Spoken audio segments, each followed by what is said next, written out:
You got right tackle for the Denver Broncos, Ja'Waun James, doing personal off-season workouts, whatever he's doing. Strains/tears his Achilles. Most likely out for the season because he was injured, not practicing with the team. The team is not obligated to pay him, which means they can cut him for no cost. Your thoughts? Well, I'll say this. It sounds very ruthless. It sounds very heartless. But if you look back, this has always been in the contract of every NFL player. I first heard this back in 2020 when AJ Hawk and Pat McAfee started doing their McAfee and Hawk sports talk show, right? AJ Hawk jokingly said, "Hey, if you get injured off the grounds of the facility, you better hobble your way in there and act like you hurt yourself in the facility." Yes, I do remember that. Yep. And they just talked about this recently when they went over it again. So, it's tough though, right? Because on the flip side of the coin, it's a double standard, right? Because they tell these guys, we need you to be in shape. We need you to be working out in the off season. Sure. We need you guys to be at peak function for when the season starts. We don't want to have to condition you when you get here. Well, how do you expect these guys to stay in peak condition if all they can do is try to go work out in the facility? 3/4 of the people that play for a team don't live in that city. Sure. They live in a different place during the off season. So it's like, I understand it. That's a part of the business. But at the same time, it is kind of ridiculous in a sense because it's just so unrealistic. That's just never going to happen. So as someone who is a physical therapist, I'll ask you this, just out of ignorance. What type of workouts can somebody do to stay conditioned without putting themselves at an injury risk? Well, I mean, anytime you work out, you're at a risk of an injury, right? I mean, anytime. Right, but in terms of so I'm assuming he was doing some sort of change of direction drills, right? Because that's where your Achilles comes into play. I'm assuming he was doing some drills, maybe he landed on his foot the wrong way when he was doing like a 3-cone or some sort of resistant, whatever. And his Achilles just went. It just went. Are there other substitutes for conditioning workouts that would have a lower risk of such a serious injury like that? Not that I know of. A lot of times when you see things like Achilles tears or things of that nature, there was most likely already some shearing of that Achilles tendon prior, or there was some sort of damage there, because it's a very rare, very uncommon injury. And if you look back in the history books, especially with pro athletes, because pro athletes are a whole different breed of human being. They're not like you and I, right? Right.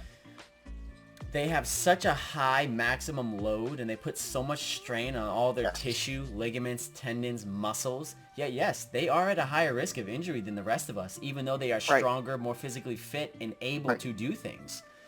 So when I hear an Achilles tear, my initial thought is to think some sort of agility, maybe some sort of a box jump, maybe some sort of a sled push, things like that where there's maximum plantar flexion. So plantar flexion is when you push your toes down into the ground. That's what activates the calf or the gastroc muscle, right? Right. So when you look at things like, especially I think of like a sled push, right? You're loading that Achilles as much as you possibly can because you're pushing off your toes to generate momentum primarily along with your quads, hamstrings, glutes, right? Sure. So if I were to initially make an interpretation in the terms of how, and this is all just speculation, I have no freaking clue. Absolutely. All right. I would imagine it'd be something agility, something box jump, sled push, maybe like a lunge, a maximum something that had to do with lunge. Explosion in the legs. Right, and something where there was maximum pressure on the toe, right? Putting all your pressure on the toes with the heels up off the ground, that's going to maximally load that gastroc muscle as well as that Achilles tendon, right? Because the Achilles tendon, it attaches to that calcaneus, the heel bone, and that's what gives it a leverage point to actually pull that heel up, push those toes down, and generate force, right? So I would imagine it's something along those lines. It's a freak injury. It's a freak injury. It's very unlucky, and it's very hard to come back from, right? You're never quite the same. Anytime you have a surgery, you always lose a little bit. You're never always the same. But I did hear rumor to kind of get back on track with this whole thing. We went Yeah, no. I mean, it's all relevant. It is.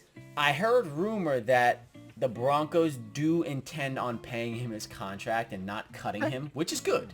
Yeah. Which seems like it's right up the alley of the Denver Broncos. You know, the Denver Broncos seem to be a pretty stand-up organization. They do business correctly. Now, let me ask you, because you know this team better than I do, that's your starting right tackle? Yep. How big of a loss is that for you guys on the line? It's huge. He was a guy that I believe we did not have last year because he opted out with COVID. So we didn't get him at all last year.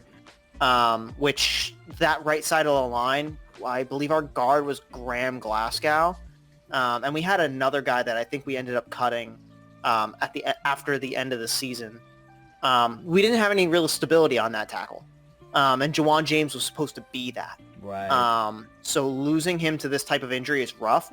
I think we have already been and should be looking at free agency, seeing what other right tackles, left tackles that could convert to right tackle, or a left tackle where we can move Garrett Bowles to right tackle, however you can make it work. Some more depth on that O-line, because as we've seen from the Kansas City Chiefs, even if you are a top flight team, if you don't have that offensive line solidified, you're screwed. So it is a big hit, and it would be for any team that has a right tackle that, they feel confident in. And it's really unfortunate to see something like this happen. Like you said, freak injury. No one really to blame here. It's going to be rough.